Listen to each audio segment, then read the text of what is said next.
Peace. What's going on? What's going on? Jihad back at you with another offering of the Jihad Live Experience. Welcome. Come on in. Have a chair. Take a seat. Today, I have a great show for you. Today, we're going to be talking to my good brother, Fred Melton, a first responder, a 28-year veteran, firefighter on the front lines, keeping the public safe, teaching us about safety, as well as some inside things that he's going to share with us today. We're going to go inside a very graphic world today of first responders because we rarely give these people their flowers. We take our first responders, whether it be a firefighter or a police officer or even just the paramedics. We really do take these people for granted. And I think a lot of times, man, we don't give them enough credit for the things that they go through, the things that they see on a nightly basis that we'll never see, the situations that they have to deal with, the heartbreak, the traumatizing moments and scenes that take place right there on the spot. So today I brought on a good brother of mine, somebody who was a great mind, a brother I've always respected. I first met this brother on the travel circuit. So he is an athlete. You know, my brother got some height to him, and I know he's a hooper. I know he has a daughter in college right now. She's a college athlete, and I think she might have graduated. So we're gonna find out when we bring him in here. Now, listen, man. I just want to give a shout out, man, to my guys over there at the Oxford Planet Argos, man. I thank y'all for supporting the channel. Thank y'all for asking questions. I really appreciate y'all, man. I'm gonna look out for y'all, man. Don't be surprised. One of these days, I might pull up there with the camera and the laptop, man. I might do a show from the office, man. So shout out, man, to my guy Jason and everybody over there at Oxford, man, Georgia, man, at the Argos plant, man. I really appreciate the support. Man, if you like the content that's being shared on this show, man, please hit the like, share, and subscribe button, man. Tell a problem solver to come on in. This is the place where the problem solver become the teacher. We bring in sexy back to the everyday hardworking man and woman who impact your life within close proximity. We bring in value back to people of color or just humanity, period. We want to make a motion and a movement to rise above this madness called Black culture. If you want to get in contact with the show, there's I put the link down there for the email. Please send me a message if there's a particular type of subject, a topic that you want me to talk about, a guest that you would like to see featured on the show, or if you just have any more information and want to get more understanding of what the Jihad Live Experience is all about, please feel free to send me a message. And also, man, you know, if you believe in me, go on and shoot some love to that Cash App, man, as I build my brand. And strictly, man, it's just used to try to get better equipment and things of that nature till I eventually get to the level of being in the studio. I just told y'all the last episode, man, I've really fallen in love with this podcasting thing. It's something that a lot of people encourage me to do that I just would not do. And I'm talking about for the last 3 or 4 years. I just didn't really see it. Just like when I first started coaching or years ago, when my father would tell me that, hey, man, you need to get into coaching and things of that nature. But I just didn't want to do it. I just thought it was boring. I didn't think it would be fulfilling, but I found out otherwise, man. So, man, today we're going to be talking to my brother. He's going to take us into his world.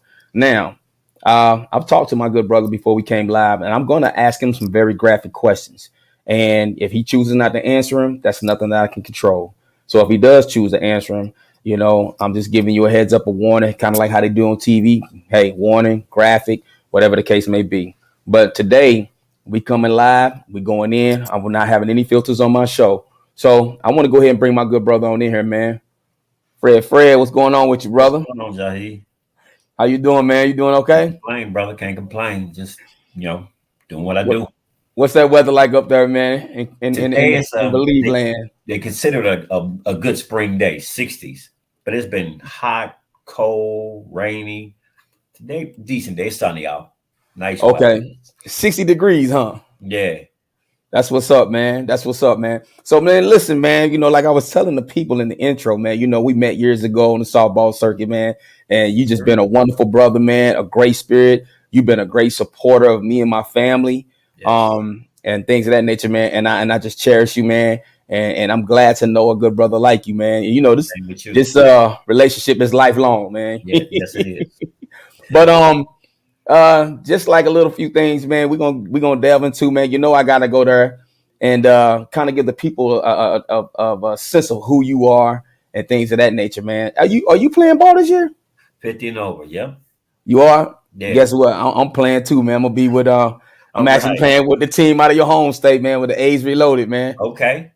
So I'm gonna bring it back, man. My first tournament gonna be in Chattanooga. I guess what is that next weekend? Yeah, I think so. Yeah. So I'm excited, man, and at the same time, I'm a little nervous as well too. Never be nervous, man. It's some dudes in the dirt. You know that. You know, they just say it's like riding a bike, huh? It is. You ain't forgot it. That's what's up, man. You know, I hadn't seen you in a while, man. You looking good, man. Maintain them, bro. Maintain them. You know, they say black don't crack. Hey, that they do. That's what's up, man. So listen, man, let's go ahead and get into the show, man. So with you being from Cleveland, yeah, I gotta ask you, man, what's the legacy of Cleveland sports franchise? And then I also want to talk about LeBron James. But first, man, what is the legacy of Cleveland sports franchise? Because outside of Cleveland, the world see y'all as a cursed city. That's so crazy is how football they finally got a controversial black QB under the, his whole demeanor and whatnot. I'm glad. Yeah. There's so many times we could have had and didn't get. Yeah. Now, they're like a choir boy. Yeah. And they go get who they feel is number one, and he ain't it. Man, listen, y'all let go of Odell and he won a ring. What, man? Explain that to me, crazy, yo. Crazy. OBJ, he's a bit much for Cleveland. Like back when Michael Jordan, and you had Ron Harper. Ron was that same dude that OBJ was, and the owners didn't like it. And that's when Ron left and went to Chicago to play with the Bulls. Got a ring. Sure did. Same with OBJ. You want a choir boy, but you want a super athlete, but you don't want him to be nothing more than that athlete. No voice. Yeah. Just an athlete. No. Yeah. You can't take. You gotta take both. You can't say, "Hey, I want you as $1 million player," but you got to act this way. Right. So, with that being said, the city of Cleveland, man, take us on the inside. What when this was actually happening and people was like, yo, this guy's actually finna go to the Super Bowl. What was the talk like on talk radio there, the sports radio, the sports bars, family dinner tables? You have mixed feelings. Those that love an athlete and those that love the sports team. Oh, OBJ's a headache. OBJ's this. OBJ's that. You within the professional field like that, you have to have in any work dynamic. You're going to have those that can mold to the division of the football field, fire department, nursing, or anything, but yet have their own lifestyle that some people in the public don't like. When it comes to OBJ on the field, off the field. Yeah. You're going to get both because he's who he is. You can't water down our culture. I got you. Yeah. Who would you say is better, man? And this can be a little biased, but who would you say fan base, man, out of these three franchises between y'all with the Dog Pound, the Raiders with their fan group, and Philly? Who is the most passionate group of people out of those three franchises, would you say?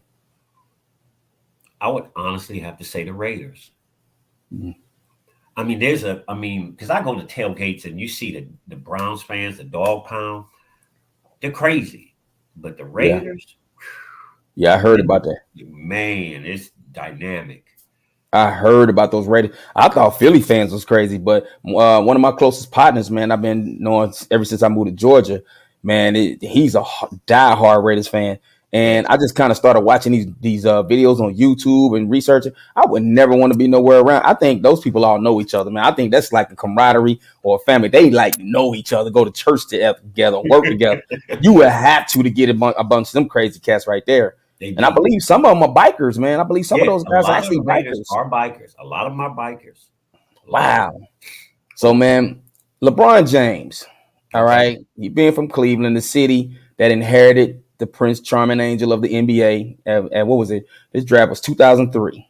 First game was against Sacramento Kings, which he had a great game. Came out like he'd been playing forever. Yeah. When he left Cleveland, all right, with you being inside Cleveland, because I remember like yesterday when he left Cleveland as a Cleveland fan, loyal, because I see your post, you're loyal. How did that affect you when LeBron James left? And then won 3 championships. Well, no, I'm sorry, 2. 2, yeah. It was hurtful, but yet I understood him. As an athlete, you have to do what's best for you. It's like I tell my kids, my daughter, I said, when you don't enjoy what you do, it's time to move on. Mm-hmm. It's all in the work field. That's your profession. You got to have passion in it. And with that passion comes, when is that time to say, hey, I need to move on? Man, that's absolutely. So when he came back to Cleveland, how did you feel? I knew he wanted to come back and he knew what it took to build and bring a championship here. Mm-hmm. And he had learned. And sometimes it takes that walk to find yourself, to realize what does it take to become a champion, to bring a championship and build a championship. Sometimes you have to walk away and go play with or go mold and bump heads with the minds of others to become great. Indeed. Did you go down to did you go to the championship parade downtown? Oh my God, crazy. Didn't stay long because it's funny how you prepare for something like that and they missed the mark and nowhere around was selling water. Simple. Really? Bottled water. Yeah. Now you was down there as a fan or you was working that day? I was there as a fan. Okay. It was crazy. I mean, just people on top of people just for this parade. And those that had water was like far and few. People were like, hey, if you come down here, bring water. And it was that crazy. For real good now. Time, though. Real good time though. Yeah, I know J.R. Smith and who was that? Imani Shepherd had their shirts off, huh? It was hot. It was 80-some degrees that day. Man, I watched it on TV, man. I was actually happy for the city. And, I always said if LeBron James never wins another championship, I think that's the greatest out. Everything he's accomplished, he's a Hall of Famer. Yep. He's somebody he's undeniable. He's Jordan, he has his own legacy. I'm not going to get to the Jordan LeBron, but what he did, I think that's the greatest thing he ever accomplished in his legacy was to go back and deliver a championship for Cleveland. Yeah. Because I watched that 30 for 30 Believe land. Yes, that was real heavy. So listen, man, let's get into you as the athlete, man. Wow. Now, I talked about people earlier, man, about, knowing you as an athlete and things but we actually met on the black softball circuit. So, man, give us some of your reflections on the black softball travel circuit, man. Like, what are some of the high moments that you could remember? Just some of the best moments. Tournaments from Mobile, Alabama, playing rec, super rec, competitive, just, man, ooh. Like they said, it's like a family reunion. You meet people and you hope to see them again and play against them. Some of my highs were winning the Worlds and with Showtime from out of Cleveland. The year before, I went and played with Team Bring It out of Cincinnati. I remember that. Also Quality Tire. Yes. The year before, Showtime won the Worlds. And it's just funny how that movement of going from team to team, it makes you that more of an athlete to respect, to leave a team to go to another team, with the BASA becoming the BSC, that was I think a powerful move for them that it just became bigger and they needed it because BASA was old school. Yes. And the development of it was at its peak and wasn't going anymore. And they brought on BSC. And not to get into it or anything like that, but it was beautiful. And I love where BSC is at now, Amazing. We need to broaden our horizons as Blacks. Yes. In every venue which we touch and walk in. Yes. I completely agree. The one thing I do remember, man, I think it was 2001 in Mobile, Alabama. Now, I could be wrong. I don't know if you was with. Now, I remember this game with Cleveland Hitline Express. Yes. I specifically remember this game, right? Because I was in the parking lot. We was done for the day. I think I was playing with Impact, Cedric G Entertainers team at that time. We was in the parking lot, man. We getting ready to just, it was a beautiful time. We was in the parking lot eating, listening to the blues. And everybody was like, yo, they coming back. I think it was Cleveland Hitline Express. I don't know if you was with them, but I know Big Boy's pitching for him at that time. But y'all was playing Rag Storm, Georgia Ragdoll. Yep. They was down 14 runs, I think, in the seventh inning, and they came back and won, yo. Yes. Yeah. I wasn't playing with them, but I was down there. And Oh man, my God. woo, I remember that, man, because they had on, I remember like yesterday, they had on they had on the green uniforms with the green and black pinstripe pants. Because yep. I used to always say that color scheme was dope. As you see, my show was black and green, but I would Okay. never forget that, man. So that was one of my things I remember with that when I think of Cleveland, you know what I mean? And it just kind of goes back to like the unluckiness of Cleveland sometimes. Like, what Yeah. is it with that city? But you know It what, man? is crazy. Man, every city gonna bounce back, man. And I'm gonna say one more thing before we move on, man. How do you feel about that new name, the Commanders? Oh, that's a whole nother thing, man. You know, I get where they're going with taking away the tradition of the names of the Cleveland Indians Understand? Mm-hmm. and taking away, you know, the American Indians Yes. nature, that whole venue, that going to all the teams with it. I Mm-hmm. respect it. Cool. It's just, but why that name? Who knows? You know, was Yeah, it political, financial, whatever? It's kind of crazy though. I still can't get with the Pelicans, but it is what it is. Okay. I guess you'll like them if they start winning, right? Right. That's where it become that way. Once they start winning, everybody gonna roll with it. All right, no doubt, man. So, knowing we all do understand that you have been a 28-year veteran on the firefighting force. So, Yeah. tell us a little bit about, man, your career occupations and paths prior to becoming a firefighter. Ooh. High school, Cleveland High School, from Lincoln West High School, college at OU for 3 years, and then left school to start the work world, Mm-hmm. and started working at Euclid Square Mall at May Companies for a short bit as a stockman, unloading trucks and stuff like that. From there, I went into pharmaceuticals at Benvenue Laboratories, and I worked there for 8 to 10 years. Beautiful company, family owned, and oh my God, probably one of the, as a young man, one of the best jobs I had at that time. Mm-hmm. Working anywhere from 6 to 7 days a week, 16-hour days. So it was just work. And work was nothing for me. You know, coming from a family with work ethics. And from there, I went into taking a civil service test for the fire department. 5,000 people signed up for the test, and there was literally 5,000 people Mm. at the auditorium taking a written test. I'm looking at myself like, looking around like, there's no way in hell I'm going to become a fireman. 3 months later, I get the call. I'm like, wow, to go and take the next portion of it, which was the physical agility. Being a college athlete and whatnot, I always stayed in shape and whatnot like that. So when it came time to physical agility, I had the #1 physical agility score. So that Wow. just boosts me up even more.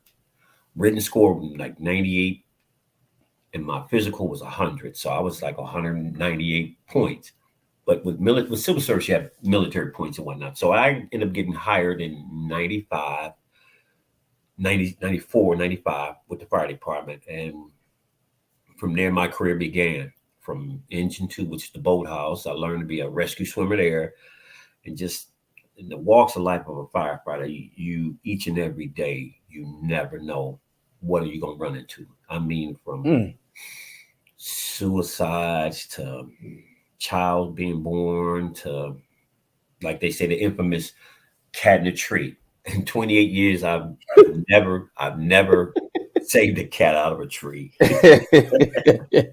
Crazy, but yeah, it's just you name it, and I have seen it. I mean, from shootings to being on the other side of a door and the person committing suicide to, Wow.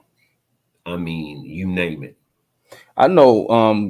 I actually went out for the fire department in St. Louis, and I had good numbers, but I didn't get selected. They did like it was 500 people. They did lottery, and I didn't get selected. So that's one of the things I always tell people about what made me move to Georgia. But in those days, I can't think. It was definitely in the 90s, but it was before. Well, let me ask you this: was it always required of firefighters to know how to perform any type of medical procedures like with the paramedics and EMT? Because at one point I didn't think they were responsible for that, but then over time they had to start taking courses to learn how to perform CPR and life-saving medical procedures. But that hadn't always existed, had it?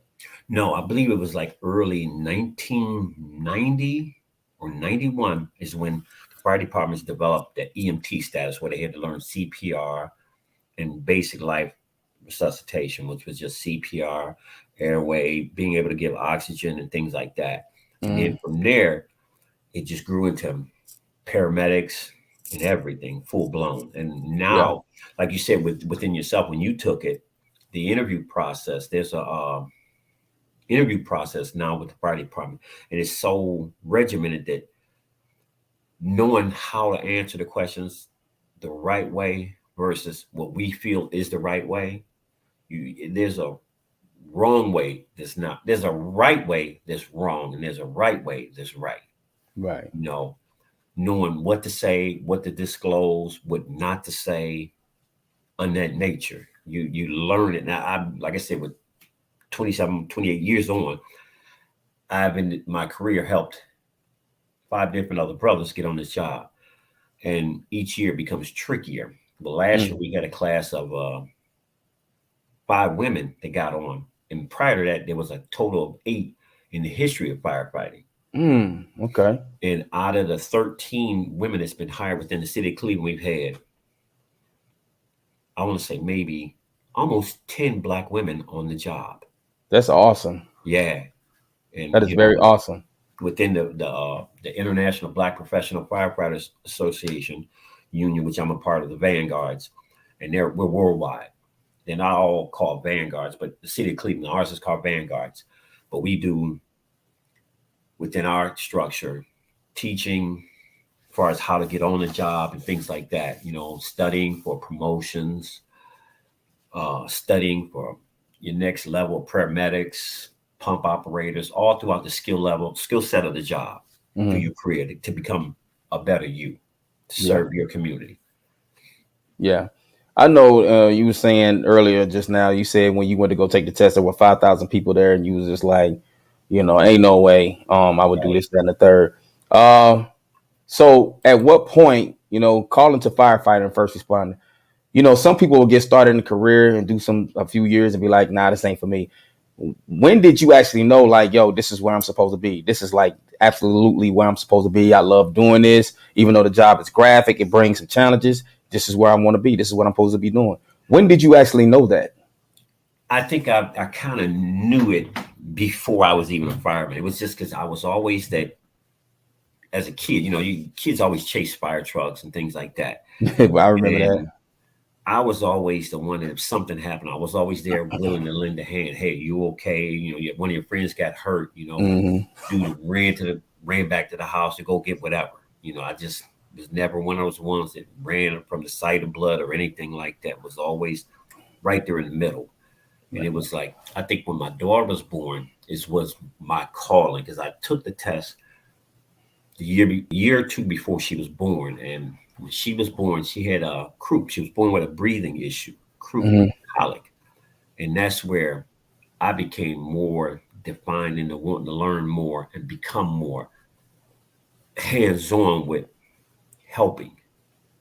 Because, as a father, not knowing what the issues is and listening to doctors tell you, well, this is what you should do. I wanted to be that guy when a doctor say something.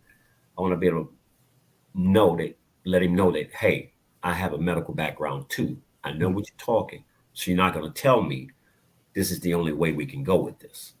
So it was probably that was when my daughter was born was my true calling to saying, hey, I enjoy it. When she was born, I was right there in the room. And, it was a joke. They was like, you want to cut the umbilical cord? And I joked with the doctor and said, is it going to knock a couple $1,000s off the bill if I do it? Otherwise, you could do it,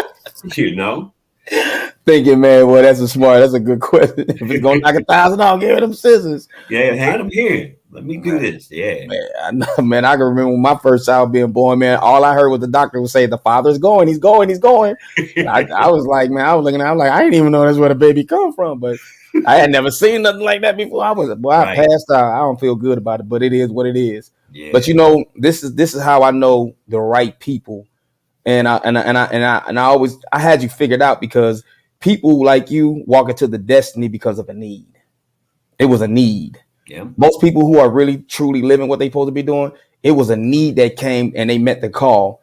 Yeah. Because everybody that's been on the show be like, hey, I had to do this. This is what I went through. And it pushed me to do this. Man, that's awesome. I would have never thought that, man. So that's a different way. That's a whole different way of looking at a person, you know, taking on the calling, man. And I really admonish that, man. The people in the community, they better cherish you. It's funny how within the fire department, there's one big department and there's two different worlds. You got your white world, you got your black world. Wow. And it's just, and per stations, it's like that too. Where, Wow. you know, they just, and they look at you and say, oh, this brother, he can't do that. You know, people look at you and say, what does a fireman look like? Yeah, tell me, what does a fireman look like? You Yeah. know, and then in the public, they'll say, you know, a blue-eyed, blonde-haired dude. No, I mean, because like I said, they all want them. We all want them the good job, but do we all want to do the work to get there? Right. You know. Yeah. Well, that's what I stand on. That's what I teach on. Now I don't have to talk about directly the issues that we know is the biggest elephant in the room, but this is why I highlight people. I always say I bring value back to people of color, and we got to control that narrative. We have to control that narrative. So diving a little bit deeper, okay? And Okay. and like I said, if it's a question that you just don't want to tackle, I'm cool with it. So understanding what went right and wrong on 9/11 and honoring the legacy of the fallen heroes. So, and the reason why I asked that question, just as a regular civilian, not knowing or having the knowledge that you have as a firefighter, I don't understand for the life of me why they sent those firefighters in the towers knowing that eventually it was going to collapse. Now, is there something I'm missing as a person who don't have firefighter knowledge? I'm gonna let you take the floor on that one. We all go in as firemen, and that's you train as a kid. You see a fire, you run away. So that's the whole evolution that people look at and say, well, why were they running in? That's what we're trained to do. Go in Mm, and put the fire out. Knowing what the demise was that tower would withstand what it had endured.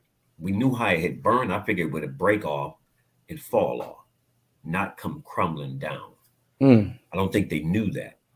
I mean, and you know, the naysayers and the conspiracy theorists have all said that there were, and they have had interviews where they said there was other explosions that made it like it was demolished intentionally.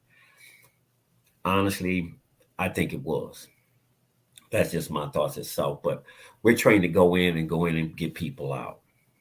You know, yeah. it's what we do, and that's why all these firefighters were rushing in to go and get people out. So when they rushed in, just in your guesstimated thoughts, do you think that when they rushed in, they knew that that was it? No, they figured it was going to be just like your everyday tactical firefighting. Go into a building. They knew the top portion was going to fall off, but they didn't expect the towers to collapse the way they did. So they figured they had time to get in and get out because there was guys that got in. I lost a good friend from New York, fireman, on 9/11 day, Mm, and he to this day, a good brother, and his wife and his kids to this day, I still reach out to him. They teach you a certain tactics that you learn, you go by the structures, the SOPs, and your guidelines. It's all you have. And after that, but things change when you get in the real world. And that's where the failure happened. Because honestly, like I said before, I believe that the buildings were demolished. Certain entities had people off on that day and things like that. Also, mm, it happens. But it was yes. Well, that's one of the things I always thought about with 9/11. I'm like, I don't, yeah. I mean, I thought the towers were too tall. I mean, but, and it bothers me knowing that on the top levels where the plane hit, those people who were above that hit, they were done. And just done. knowing, I mean, they said just the heat Factor, right. factor. The airplane fuel burns a lot hotter than gasoline. That whole dynamic within this going through the academy, learning your fuel factors, gasoline, oil, diesel, fuel, airplane fuel. They all burn at different levels that, man, whew, there was a couple that jumped out of the windows and was in the North Tower for some odd 23 days with the steel girder in between them, stuck in the two of them. 80-year-old couple was at the towers, and it just, the dynamic was real. The firefighters going in after 9/11 had failed, that they were going in each day to try and save people that were still trapped in the towers for the next 30, 40 days. It's just, man, you couldn't imagine. Like I said, like you were asking before, prior to it, the going into a house fire is simple and easy, but it becomes that whole dynamic when it looks so real, when it is real. Seeing the demise of what happens in it. Wow. Yeah, that's pretty heavy, man. When I think about it, I was actually quite perturbed about that decision that was made, because I just kind of figured that, yeah, they coming down, man. So let me ask you this then: what has been the most graphic and traumatizing experience that changed your outlook on life? Ooh, I've had a few, man. A year before my wedding, I was in a motorcycle accident on the highway with no Wow. helmet on. To be able to walk away from that accident, dude, cut me off, tore my ankle up, to be able to get back on the job in 3 months' time and be able to go back to doing full duty and have no limitations that I can't do is a blessing. With that, I've been in situations in fire, cutting people out of cars, that really makes you realize how graphic, and it's like a light switch. That's what sometimes I have to do. When it's little ones, those are the worst. Little babies. Adults, they kind of self-inflicted. Your smoke inhalation, people that smoke and they fall asleep on the sofa. I understand that, but that's because of the nature of the beast and how I was in my position and what I do. But when it comes to little children in houses being trapped and killed from smoke inhalation, most people die from smoke inhalation versus being burned up. What does that mean? Kind of define. Give us a little bit more definitive understanding of that. Smoke inhalation is where the actual smoke kills you, chokes you, and kills you before you even the fire reaches you and burns you.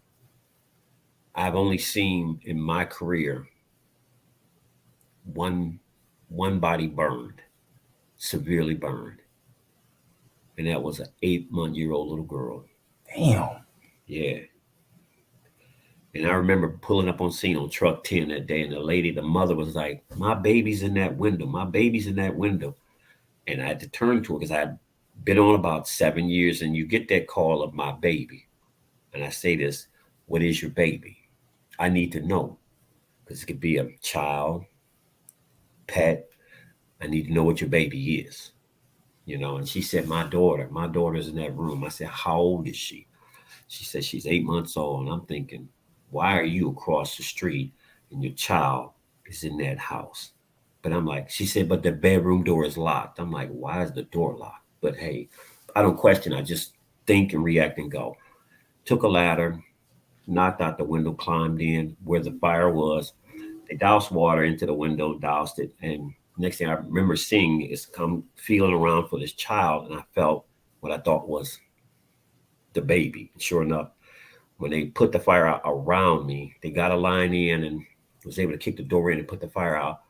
I basically was like in a wrestler's position on all fours, covering the child to cover it so no more harm would be upon the child's body.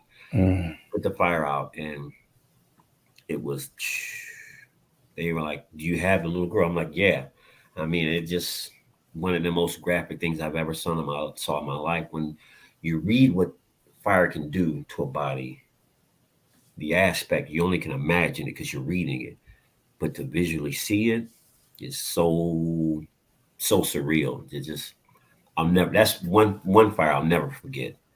The fact that how the skin was burned off the leg to the bone and everything. It's just very, very graphic.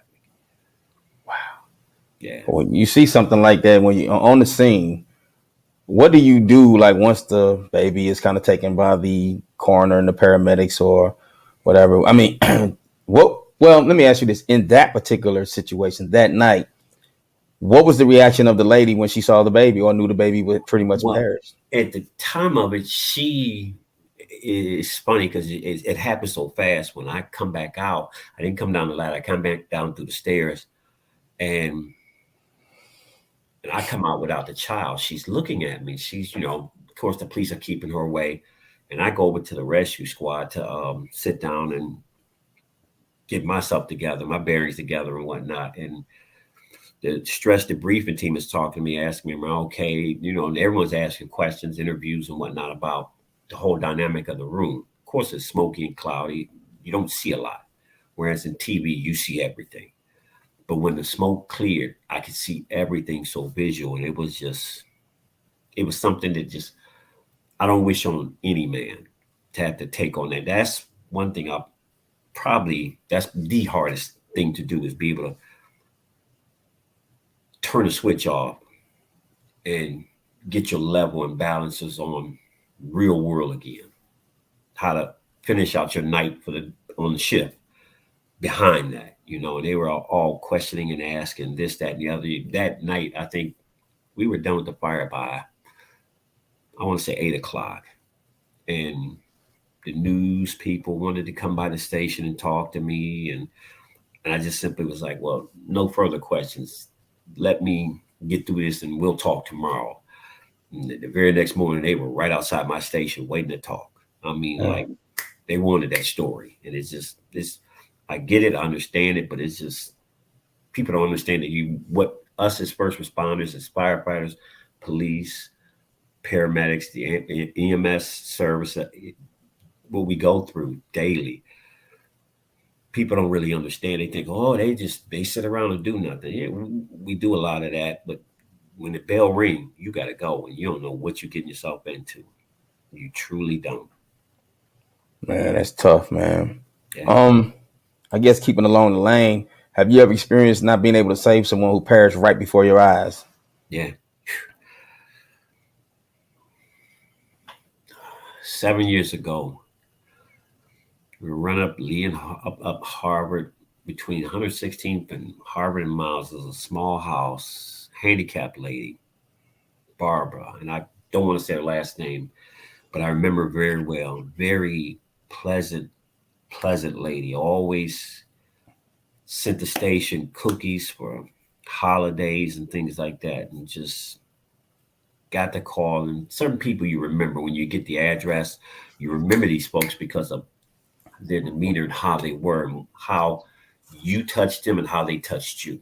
When we got the call for her house being on fire, this house was fully involved. And they were like, she's upstairs in that bedroom, and no one knew the layout. And I was working overtime that day with a whole crew of guys that I had worked with maybe once or twice. And these guys didn't know the layout of this house. And I was on the rescue squad, and we actually got there, and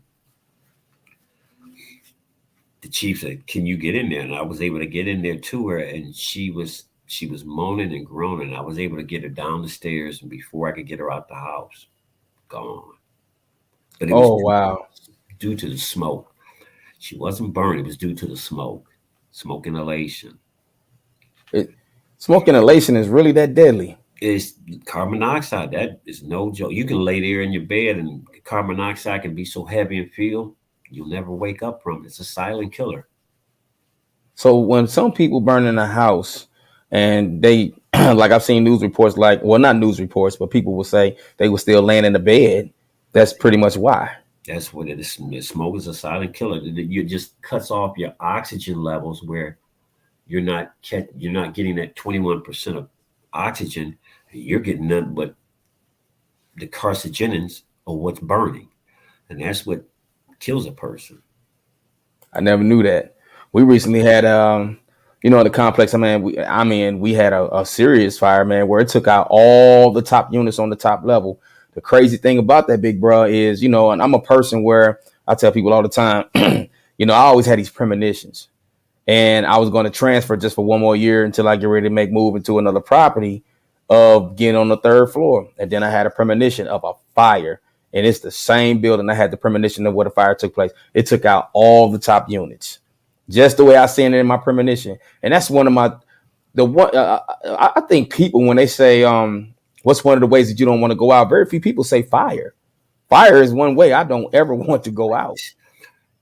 Two of the most drastic ways to go is by fire, and the other is drowning. Drowning. Yeah.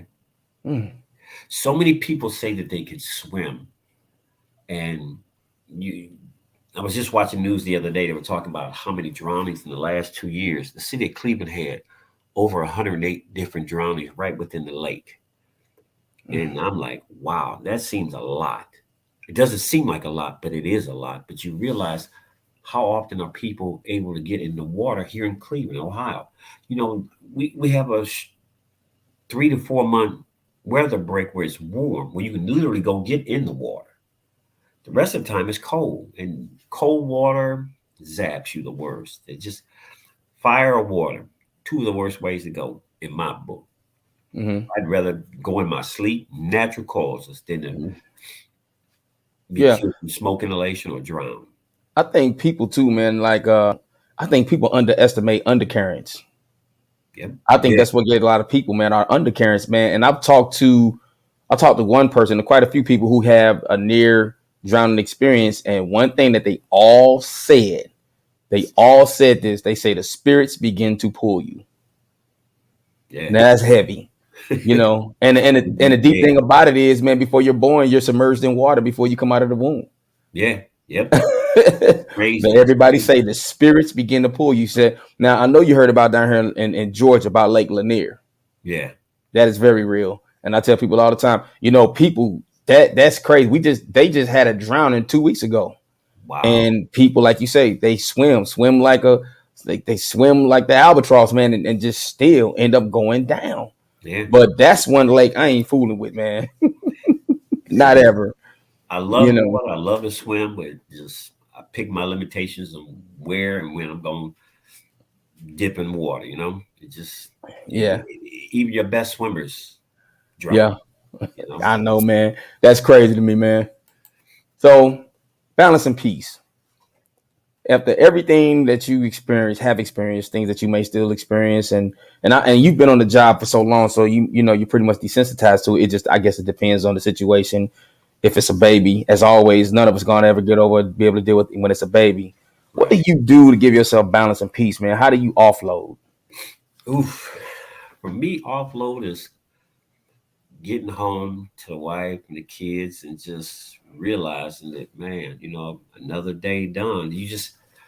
My balance is being able to come home and interact with my family, and knowing that I've done the best I could do.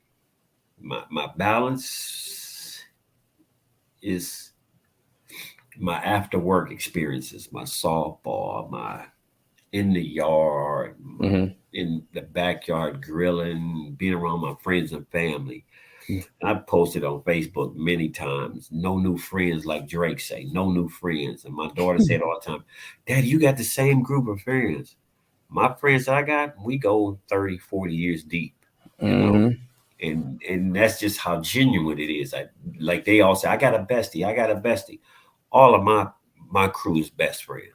Yeah. We all cool. We have a cookout every year. We've had one the last 2 years, and just all of us get together, and it just was like crazy. Just, it's good to see the same people, still amongst the living, behind COVID and everything else.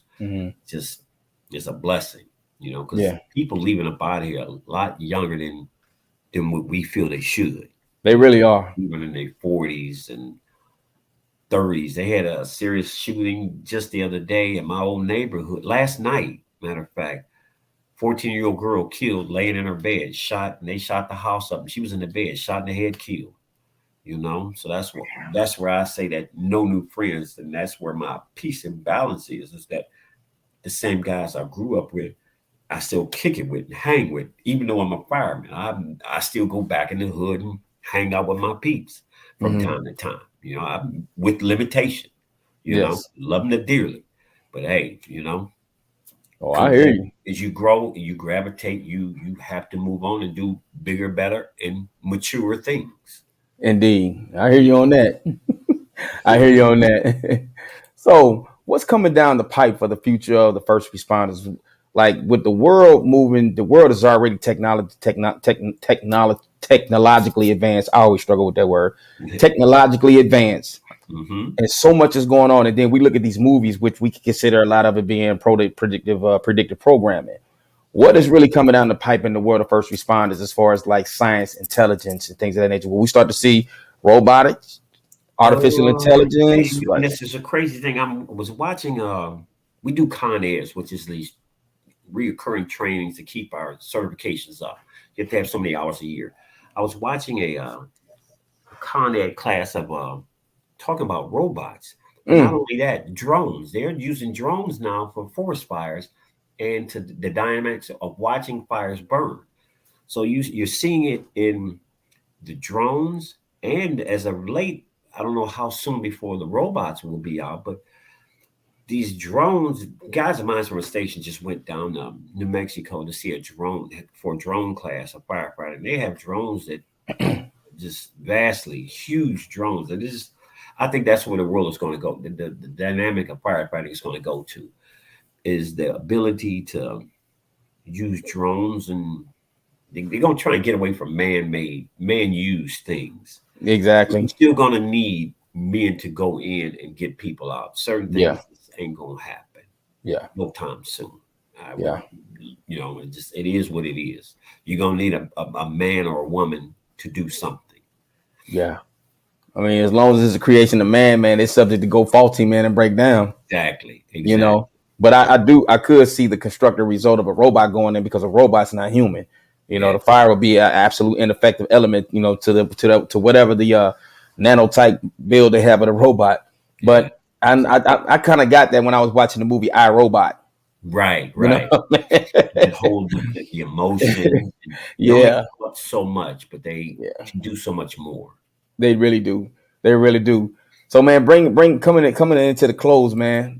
Last question is, what's in the future for brother Fred Melton? The future, whew, retirement, man, retirement. I can get to where I can get up every day and look over at the wife and say, "What you gonna do today?" Nothing. Just, but it is with me now. Is in my latter years of the department. It's a beauty to talk to young men that want to become firefighters. And Mhm. I'm working with a young man named Eric, and he's taken the class before and just recently passed his EMT test. Okay. And he said how hard it was for him. I told him, I say, in order to become something, you have to give up something. So your social life, you set aside for your career life. And Mm. he's on his way, along with Tyrell. Oh my goodness, I can the brothers that have face to face talks with me, hours on hours of studies, phone calls, all hours of the night. My future will be retirement, but still somewhat in the walks of life of firefighting, be it recruitment, trying to help someone else get to where I'm at, get into the service, because there's not many blacks in the service. Still. Yeah, it's crazy how they years ago was considered the Irish. Yeah, It was the Irishman's job, it and was. it's like sports, like TV. We get certain parts and roles that we allowed, and certain parts and roles that we ain't allowed. Yeah. So my future is to continue to be a better black professional firefighter on or off duty, and helping and educating others to become, if not a firefighter, a better person in their community. You said retirement's in the future, well deserved. But this is one more question I have to ask you that I didn't ask. So, out of all your 28 years of experience as a firefighter, what was your greatest accomplishment? and it could be more than one. Oh man, you know what? I always have to say my greatest accomplishments aren't the ones where you get a honor badge or anything like that, because I have several. My better accomplishments are the ones where when you jump off that fire truck and it's a person that you've helped come by the station to see you and thank you time and time again. Those are my better accomplishments than to be parade dress, cap, dress blouse on, and go see the mayor and shake hands and get a badge of honor, and things like that. My best compliment would be the people themselves saying thank you. Yeah. Someone coming up to me, hugging me, saying thank you. I mean, I've talked to little kids and whatnot, and they, Red, hey, that's the blessing for me. That's that fulfillment for me. I don't need the parade. The ones that admire me the most is the ones I love the best. Not the ones that want to see me being commemorated for or honorized for something. The ones that look at you and they say, "I want to be a firefighter." Those are the ones those are the ones that pushes me. Yeah. That drives me. That's where my best accomplishments are. It's not going, like I said, not going downtown to the mayor or anything like that, or being on the news or anything like that. It's the little ones that come to me and say thank you, because I was the one that was able to save them or help them, whether it be a fire or die. We don't just do fires. We do car wrecks, medical calls, you name it, heart attacks, seizures, overdoses. We do it all, and that's Wow. that's the dynamic of the job. It ain't just putting water on fire, and Yeah. things like that. We see everything. Oh yeah. Well, man, I thank you for coming on the show, man. I am honored to have you on here, man. You are a great brother. Thank you for your wisdom. Thank you for the experience that you shared with the people. I know a couple of those questions may have been a little rough to answer, but I thank you for answering them anyway, just to give people insight. And Thank hopefully, man, I have no doubt, man, somebody's gonna look at this video. A young man will probably grace this video, or somebody who I may be, hope in the so. middle of their career may look at this and be like, you know what? This might be something I want to get off into, man, to be a service to the people, especially with the numbers being low with a I lot of truly us. hope so. And you and I both know, what that's all about, man. But I'm Yes, forever grateful, man, just to have you as a friend, as a yes, brother, a fellow yes, athlete, and yes. everything that's involved, man. You know what I mean? Thank So, you. and I want you to come back on the show again, man. I'm gonna do another one, Definitely. man. I got brother Andre Barfield coming on here, man. And he's gonna talk about blacks in law. He's retired, so Exactly. he gonna really give it up, man. Dre intense, man. He Right, right. brother Dre. Woo! I can't wait for that one. He gonna make you he gonna have YouTube shut my page down, man. I'm gonna have to screen him. I'm gonna have to tell him, hey, bro, don't come on here and say that, bro. You know, yeah, man. But I'm grateful for having you on, man. And hey, I'm gonna see you at one of these tournaments real soon, man. Definitely, man. Definitely. I won't make Chattanooga, but I will be making some of the others real soon, brother.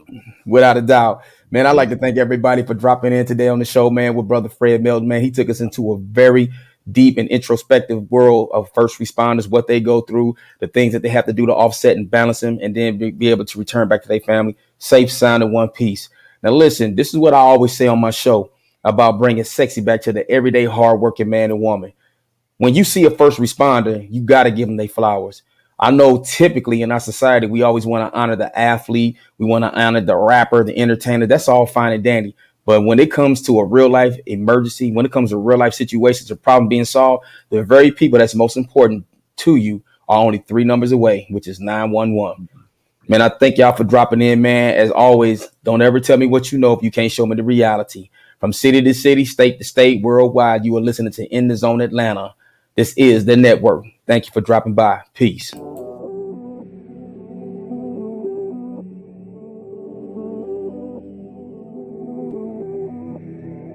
Yeah.